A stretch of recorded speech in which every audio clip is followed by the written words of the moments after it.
자, 바로 말씀으로 좀 들어가 보도록 하겠습니다. 저는 이제 마태복음 10장을 4주에 걸쳐서 무슨 이제 교회 이런 설교의 제목을 좀 달아서 말씀을 살폈습니다. 첫째 주에는 보냄받은 교회, 주님께서 권능을 주시고 12제자를 이제 갈릴리 중심이던 사역을 이제 벗어나서 이스라엘 전역으로 파송하는 이제 보냄받은 교회.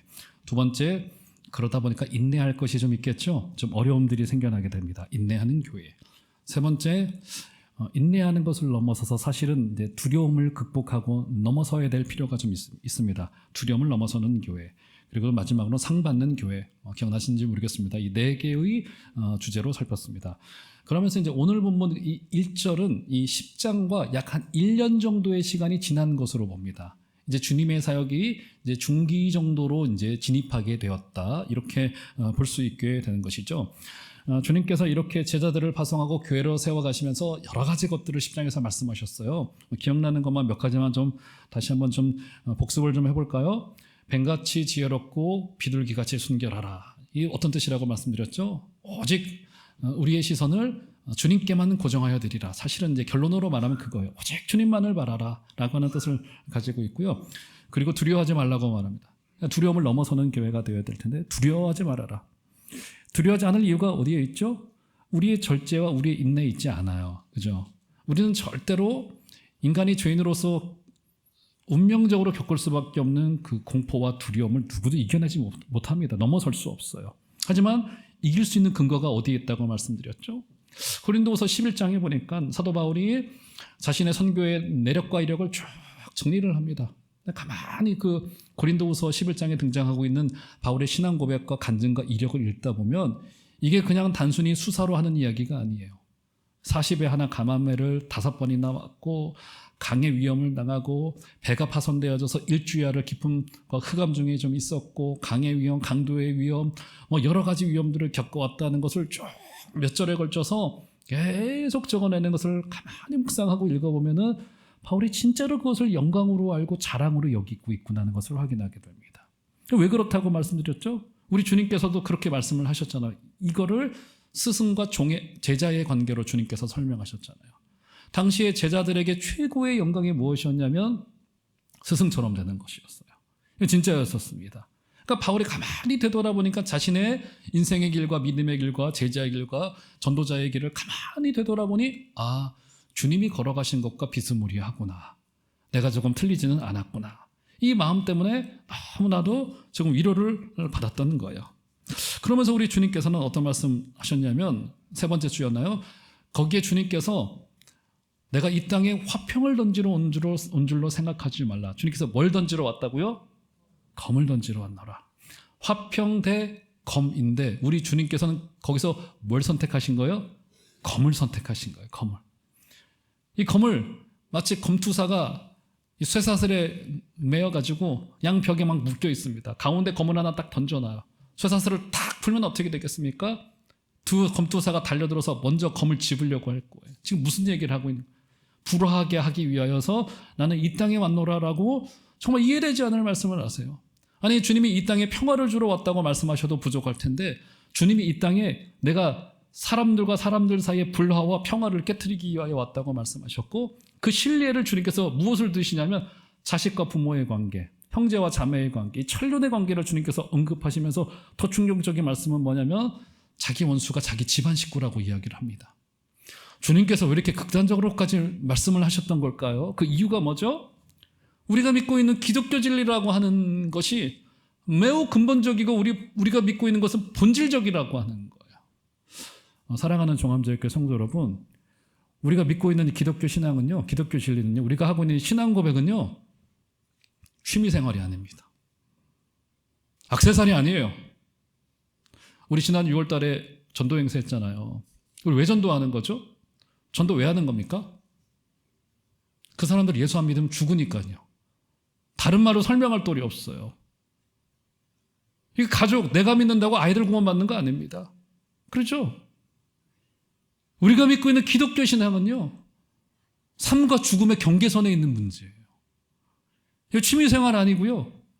우리가 좋자고 믿는 것도 아니고 나 잘 되자고 하는 것도 아니고요. 그러죠? 뭔가 더 잘 살아보고자 하는 문제도 아니고 우리 액세서리는 더더욱 아니고 취미생활 아니에요. 그죠? 우리가 믿고 있는 기독교 신앙은 매우 본질적이고 매우 근본적이에요. 안 믿으면 죽어요. 우리 사랑하는 그 자녀들 전도해야 됩니다. 안 믿으면 죽어요. 영원한 죽음이에요. 이 땅에서 잠시 20, 30년 잘 사는 것 같아도 그들이 예수 믿지 않아요. 우리는 그들에게 전도자가 되어줘야 돼요. 그들에게 말씀을 가르치는 자들이 되어줘야 돼요. 기독교 신앙은 주님께서 표현하기로는 원수가 자기 집안 식구리라 불을 하고 나뉘어지게 될 것이다.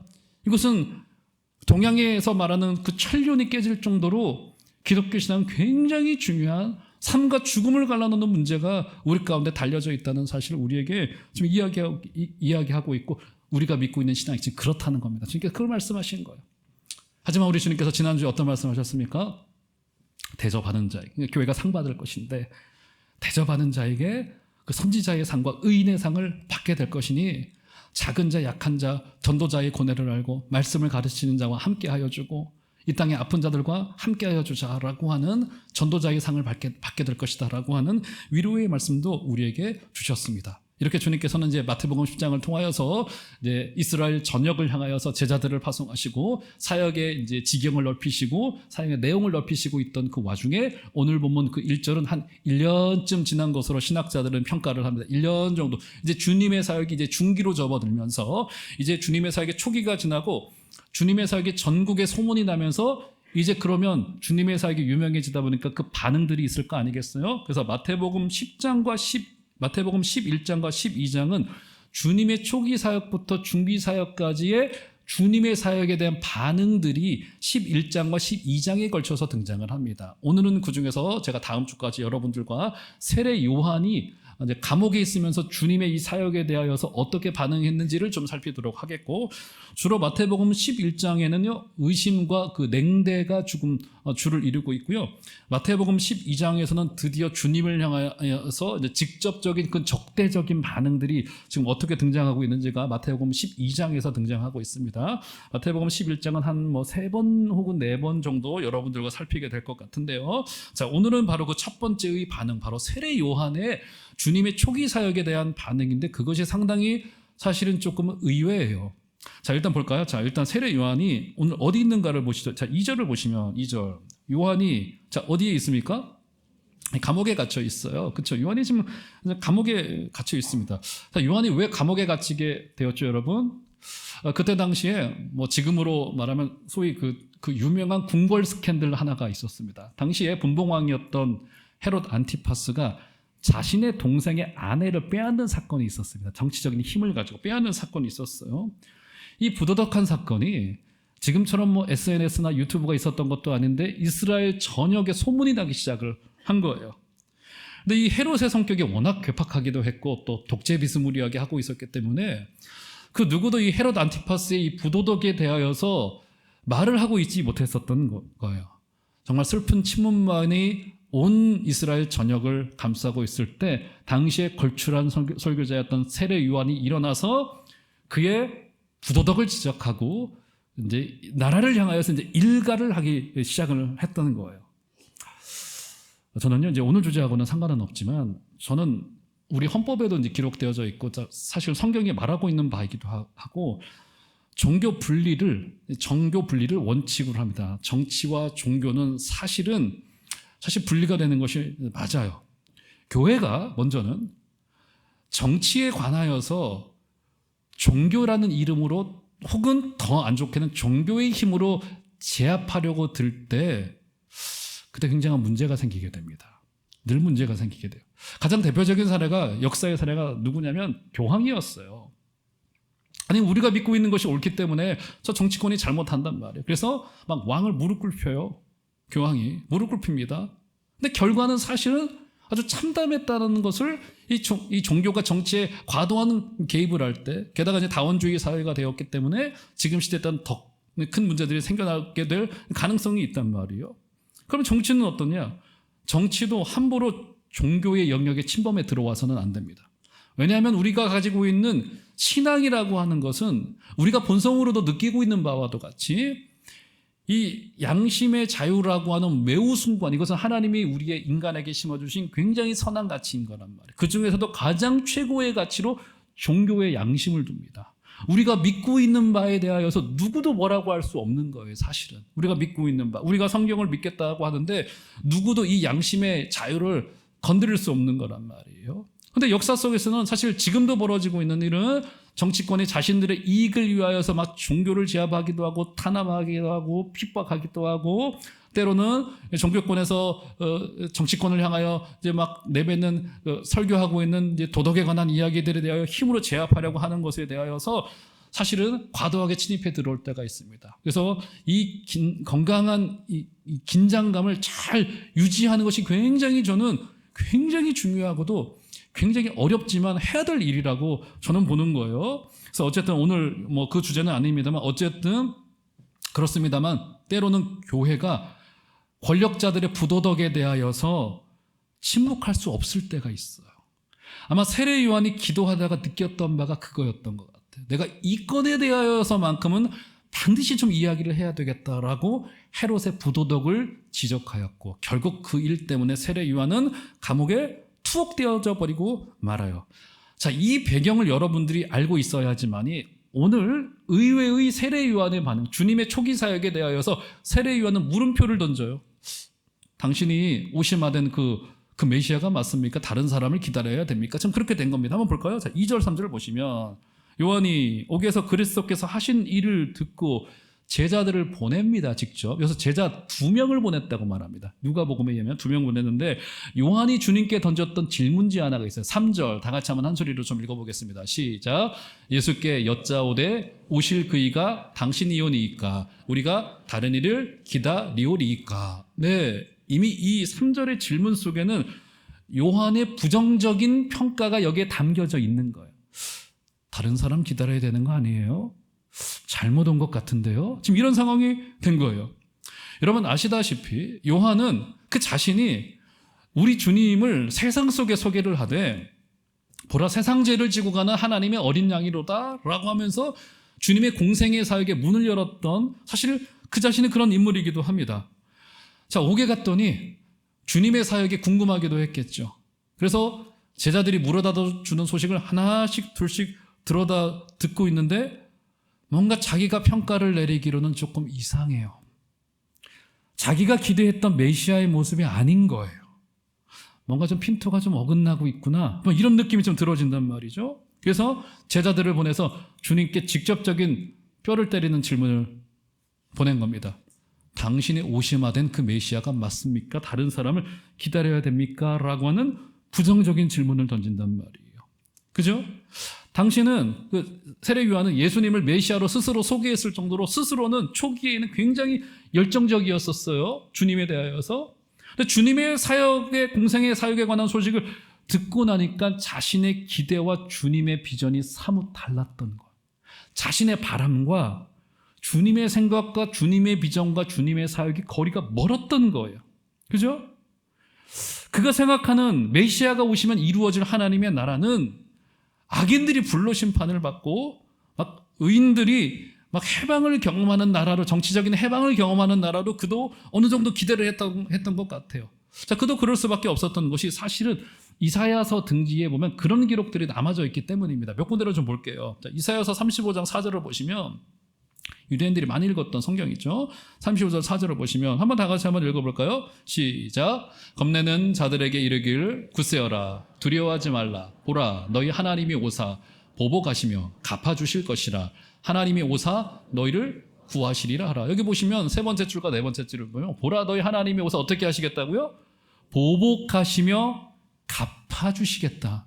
그죠? 안갚음해 주시는 하나님, 철저하게 보응을 해주시겠다라고 하니까 요한과 같은 이런 선지자들은 이 메시지를 이런 식으로 이해한 거예요. 아, 지금 우리가 압제받고 있는 이 로마와 헤롯의 이 잘못된 정치 권력에 대하여서 저 메시아께서 힘을 가지고 제압하시고 자신의 의견을 관철시키시고 헤롯을 내리시고 로마 저 시저를 내리셔서 우리에게 해방과 자유를 주시겠구나 라고 하는 기대를 가지고 있었는데, 주님의 공생의 사역이 1년이고 2년이고 지났는데 요한은 여전히 어디에 있어요? 여전히 감옥에 있어요. 여전히 감옥에 있어요. 근데 그가 극히 좀 왜곡을 한 거죠. 자, 그런데 이어지는 아까 이사야서 35장 4절에서 이어지는 5절과 6절을 보시면 굉장히 중대한 그 주님께서 보복하시고 갚아주시겠다는 것을 5절과 6절에서는 반복하여서 이렇게 설명을 한 겁니다. 볼까요? 자, 한번 다 같이 굉장히 중요합니다. 자, 5절 6절 읽겠습니다. 시작. 그때 맹인의 눈이 밝을 것이며 못 듣는 사람의 귀가 열릴 것이며 그때 저는 자는 사슴같이 들 것이며 말 못하는 자의 혀는 노래하리니 이는 광야에서 물이 솟겠고 사막에서 시내가 흐를 것임이니라. 자, 5절 6절 그대로 더 보시면 자, 어떤 말로 시작되어집니까?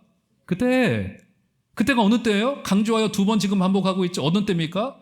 메시아가 오셔서 보복하고 안갚음을 하실 그때 그 보복과 갚아주심이 뭐냐는 거예요. 그 5절과 6절에 그것을 설명하고 있는 거예요. 자, 뭘 하십니까? 오셔서 주님께서 하시는 하나님이 준비하신 보복이 뭐예요? 맹인, 못 듣는 사람, 저는 자, 말 못하는 자에게 회복과 구원이 임해요. 이게 주님이 예비해 놓으신 보복과 안갚음인 거예요. 그러니까 이사야가 그리고 있는 이 그림은요, 굉장히 상징적인 그림이기도 했는데, 그렇죠? 이것이 메시아가 준비해 놓으신 보복이 이렇다는 거예요. 그러니까 저 5절과 6절은 주님께서 오셔가지고 병자들을 고치시고 환자들을 고쳐내실 것이다. 그것도 맞아요. 근데 그것은 너무나도 좁은 의미예요. 저 그림이 그려내고 있는 것은 주님이 오시게 될 때 복음이란 게 뭐냐면 복음이 어떤 방향으로 갈 것인가, 어떤 방향으로? 복음이 누구를 향하여 갈 것이냐? 누구를 향하여 갑니까? 맹인, 못 듣는 사람, 저는 자, 말 못하는 자, 노래 못하는 자. 이 사람들은 전부 다 어떤 사람들이에요? 전부 다 누군가에게 절대적으로 의존되어져 있는 자. 절대적으로 기대어져 있는. 누군가에게 기대지 않으면 살아낼 수 없는 자들. 주님께서 지금 뭘 말하고 있는 거예요? 복음은 오직 하나님만을 바라보는 자들에게 주어지는 은혜라는 거예요. 그래서 그것을 그려내고 있는 거예요. 5절과 6절을. 주님께서 왜 많은 환자들을 고쳐내신 거예요? 아주 상징적인 그림이죠. 오직 나만 바라봐라. 이 환자들과 이 죽을 수밖에 없는 자들은 살려낼 자를 바라볼 수밖에 없거든요. 그러니까 지금 주님께서 예배해 놓으신 보복과 안갚음은 주님의 복음이 어떤 방향으로 흘러가고 누구를 향하여 갈 것이고 무엇을 행할 것인지를 보여주고 있는, 그러니까 주님만을 바라보는 자들에게 임할 그 은혜를 이렇게 그려내고 있는 그림인 거란 말이에요. 세례 요한이 어느 정도는 알고는 있었겠죠. 감옥에서 그가 제자들이 물어다 주는 소식을 듣고 있는데 우리 주님이 해도 너무하는 거예요. 만나는 사람마다 이상한 사람 만나요. 맹인 만나죠. 죄인들 만나죠. 아마 결정적인 것이 이 레위 마태를 제자로 세운 일이었을까. 어떻게 민족의 메신자인 이 세리 출신인 이 레위를 세워가지고 제자를 삼을 수 있는가. 게다가 12제자들의 면모를 보니까 전부 다 시골 출신의 못 배운 사람들의 무학자들을 제자들로 삼고 있는 것을 보고 주님께서 사역을 하긴 하시는데 저 로마를 향하여서는 한마디 하지도 아니하시고 나는 지금 로마 때문에 헤롯 때문에 감옥에 있는데 해방을 주시지도 않고 제자들하고 폭작폭작 모여가지고 성경 공부하고 뭐 하고 있다고 지금 마음에 들지 않는 거예요. 메시아 맞습니까? 지금 이렇게 된 거란 말이에요. 막상 세례 요한 본인이 묶여있는 처지에서 주님 정말 당신이 오시고자 했던 그분이 맞습니까? 라고 하는 질문을 지금 주님께 던지고 있단 말이에요. 사랑하는 종암제교회 성도 여러분, 우리에게도 이런 어긋남이 있을 수 있습니다. 내가 주님을 향하여 가지는 그 바람과 주님의 비전과 주님의 사역이 거리가 멀 수도 있어요. 우리에게 때로 이런 어려움들이 찾아옵니다. 우리에게 다급한 기대가 있어요. 이 문제, 이 기도 제목 주님이 응답하시면 좋을 텐데 우리 입장에서는 긴급하고 다급해요. 근데 대체로 주님은 어떻습니까? 역사는 더디고 안 보이고 늦어요. 우리와 안 맞아요. 우리를 그냥 두시는 것만 같단 말이죠. 자, 그래서 오늘 본문으로 한번 되돌아가 볼까요? 자, 세례 요한마저도 이런 의심과 냉대가 좀 있었단 말이에요. 오늘 본문 11장 6절을 보세요. 그래서 주님께서 이렇게 일러두셨어요. 6절. 한번 다 같이 한번 읽겠습니다. 시작.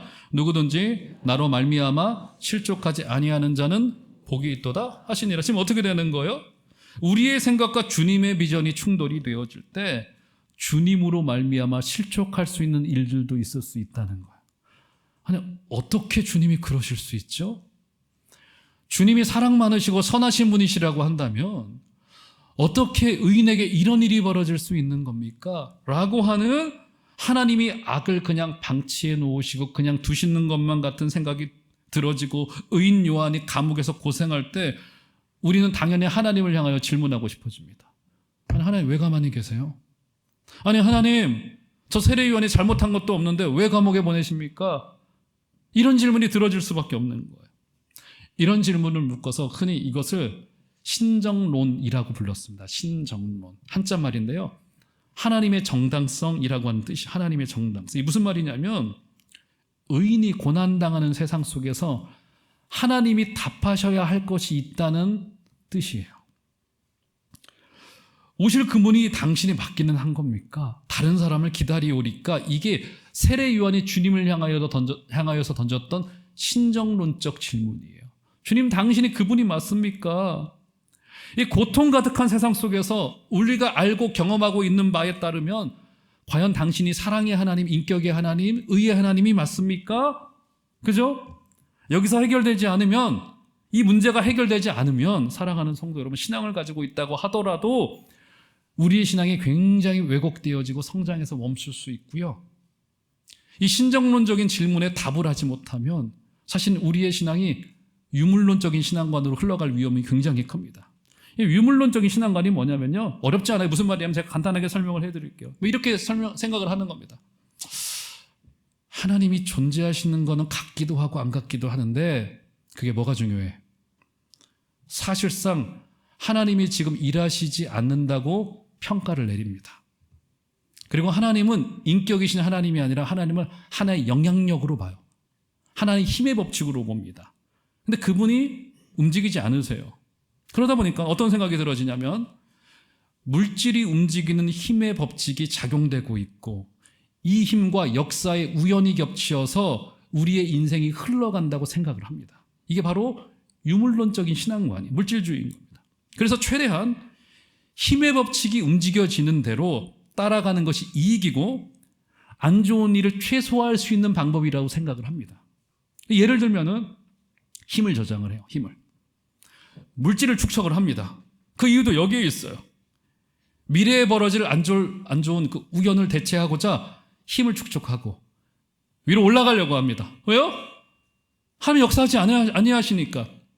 하나님 일하시지 아니하시니까 축적을 해놓으려고 합니다. 이런 원리를 하나님에게도 적용을 시킵니다.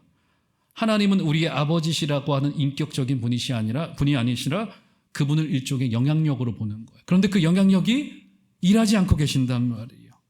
그래서 신정론에 관한 이 질문이 해결되지 못하면 결국 물질적인 신앙관, 유물론적인 신앙관, 기껏해야 비인격적인 기복주의의 사실 끔찍한 결과를 맞이할 수밖에 없는 것이 사실 이 신정론적인 질문이에요.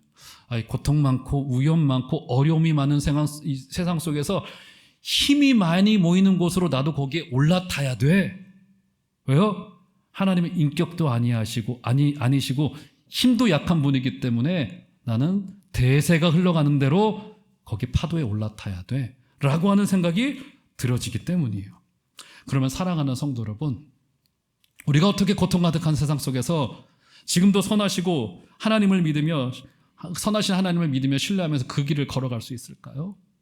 지금 제가 던졌던 이 질문은요, 초대교회 성도들도 굉장히 고민했던 질문이었었습니다. 그때 전쟁도 많이 일어났고 수많은 사람들이 죽어갔고 전염병이 일어나면 수많은 사람들이 죽어가는 시대였기 때문에 주님을 향하여 늘 질문을 던졌습니다. 아니 주님, 어떻게 사랑하는 당신의 백성들을 이렇게 그냥 방치해 두십니까? 이런 질문을 던졌단 말이에요. 자, 이것에 대한 똑부러진 인간적인 해답을 얻기는 굉장히 어려운 일입니다. 그런데 초대교회 교부였던 성 어거스틴은 이 질문에 대한 굉장히 중대한 결론 하나를 내려놨어요. 그게 뭐냐면 이런 말을 했어요. 라틴 말로. 걸으면 해결된다. 무슨 말일까요? 걸으면 해결된다. 조깅 좀 하라는 이야기일까요? 이게 무슨 말이에요? 걸으면 해결된다. 지금 우리가 겪고 있는 그 문제에 대하여 적극적으로 주님과 함께 동참하여 참여하라는 거예요. 이해할 수 없는 그 길을 주님이 선하시다는 것 하나 붙잡고 주님의 오른손 붙들고 그 길을 걸어보는 거예요. 사랑하는 성도 여러분, 우리는 주님을 100% 이해하기 때문에 주님을 믿는 게 아닙니다.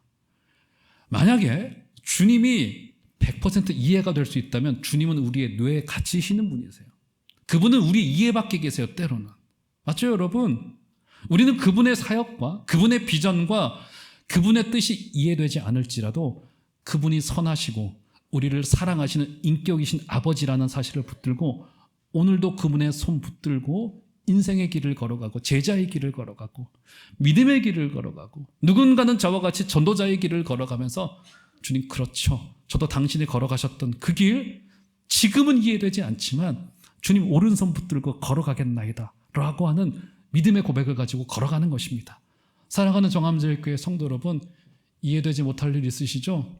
제가 여기서 보니까 저에게 기도 제목을 그렇게 주셔서 1년 넘게 수개월 동안 기도했는데 기도한 대로 되지 않아서 저도 인간적으로 마음이 너무 아픈 성도님들도 지금 눈에 보이고 계시고 오랫동안 병과 싸우고 계신 분들도 계시고 저희 가정도 사실은 경험하기도 했었고 그런 어려운 점들이 우리 가운데 찾아올 수 있습니다. 하나님 이해되지 않아요. 우리가 무엇을 잘못했길래 하나님이 그렇게 하신단 말입니까? 하지만 그분이 선하신다는 사실을 붙잡고 그분의 오른손을 붙들고 길을 걸어갈 때 피니시 라인 그 끄트머리쯤에서는 어느 정도는 그분을 우리가 이해하게 될 것이고 그분이 진짜로 선하신 분이셨구나 라고 하는 사실을 우리가 받아들이게 될 것입니다.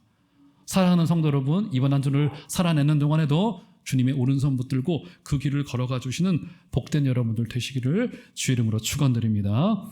자, 그래서 오늘 볼까요? 자, 이렇게 이제 세례 요한의 제자들은 주님의 이 말씀을 듣고는 결국 대답을 듣고는 돌아갔습니다. 요한에게 이 말을 전했겠죠. 그리고는 주님께서 남아있는 자신의 제자들에게 이 세례 요한에 관한 중대한 메시지 하나를 결론으로 말씀을 하십니다. 볼까요? 자, 내용이 심상치가 않은데요. 자, 7절 보시면 7절 한번 다 같이 읽겠습니다. 시작.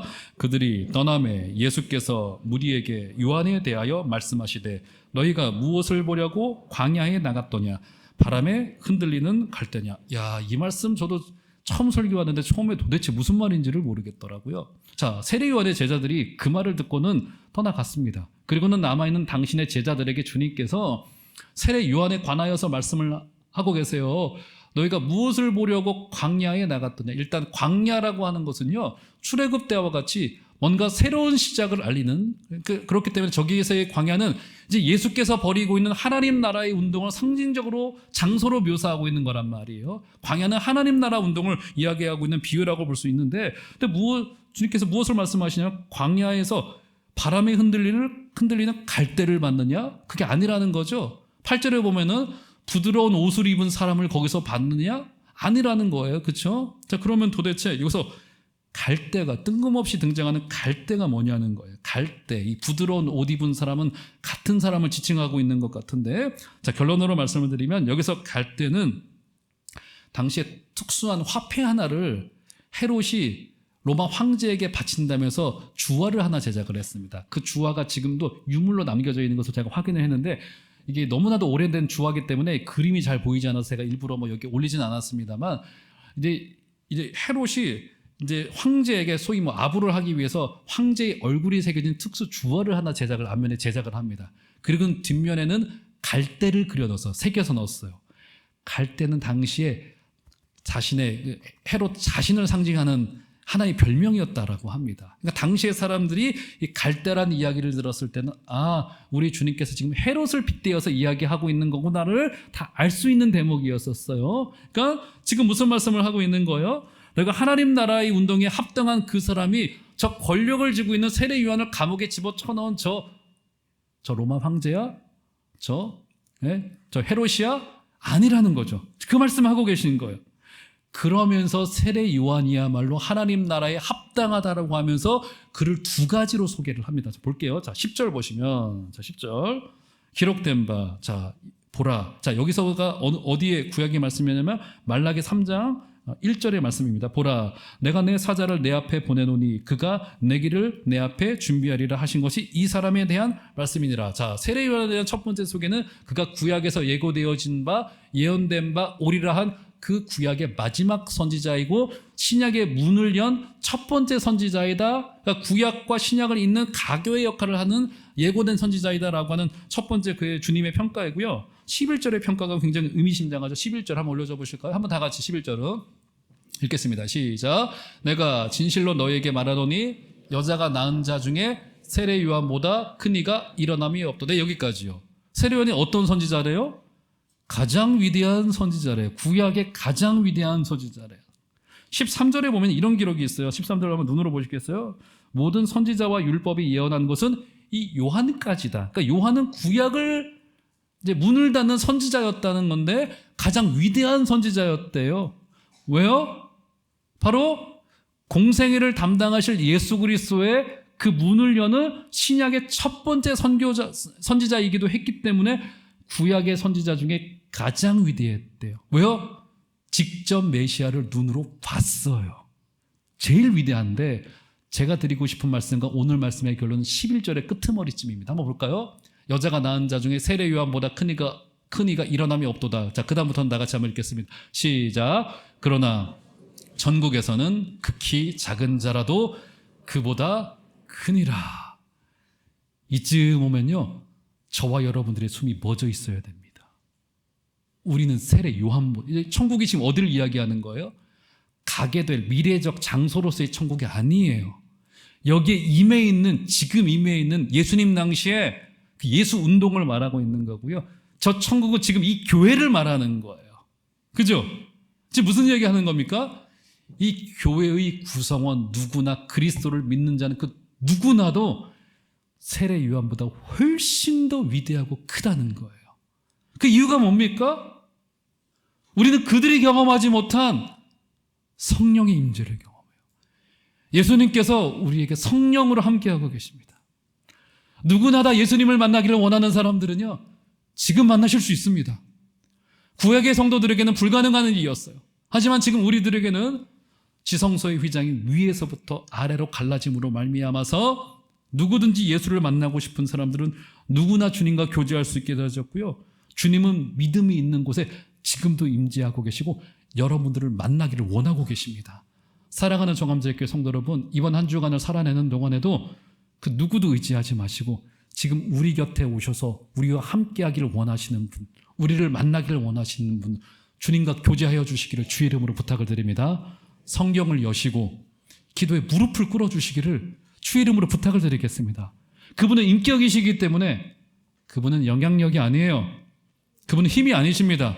그분은 인격이신 분이시고 우주를 만드신 인격적인 우주의 창조자가 되시고 또한 우리의 아버지가 되시는 분이시기 때문에 만나기를 원하시는 성도의 만남의 바람을 절대로 거절하지 아니하시는 분이십니다. 이번 한 주간도 주님의 손 붙들고 그분과 걸으면 해답이 나옵니다.